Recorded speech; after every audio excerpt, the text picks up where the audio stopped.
శ్రీరామ జయ రామ జయ జయ రామ. ఈ స్వామి 1813లో వాల్తుమాపురం ఆంజనేయ స్వామి దేవస్థానం. స్వామి చాలా పరమ పవిత్రమైన క్షేత్రం. చాలా దూరం చూస్తూ ఉంటారు. ఈ స్వామి గారికి అనుకున్న కోరికలు నెరవేరుతాయి.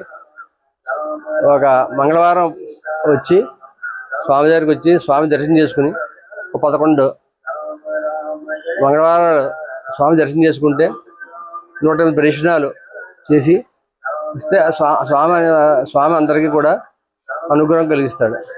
ఆ మంత్రం ఆంజనేయం మహావీరం బ్రహ్మ విష్ణు శివాత్మకం తరుణార్కం ప్రభం శాంతం ఆంజనేయం నమామ్యహం అనే మంత్రంతో స్వామివారికి 108 దర్శనాలు చేసిన వాళ్ళకి సమస్త కార్యసిద్ధి జరుగుతుంది.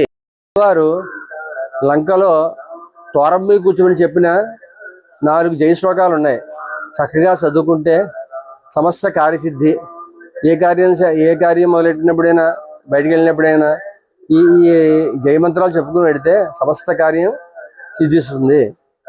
ఆ జయమంత్రాలు చెప్తాను చూడండి. జయశతివలో రామో లక్ష్మణస్య మహాబల రాజాజయతి సుగ్రీవో రాఘవేణాభిపాలిత దాసోహం కౌసలేంద్రస్య రామస్య క్లిష్టకర్మణ హనుమాన్ శత్రుసైన్యానాం నిహంత మరుతాత్మజ నరావణం సహస్రం మే యుద్ధే ప్రతిబలం భవేత్ శిలాభిస్తు ప్రహరత పాదపైత్యే సహస్రశః అర్ధయిత్వాం పురీం లంక అభివాద్యాంచ మైథిలిం సమృద్ధార్థో గమిష్యామి ఉచితం సర్వరాక్షసం.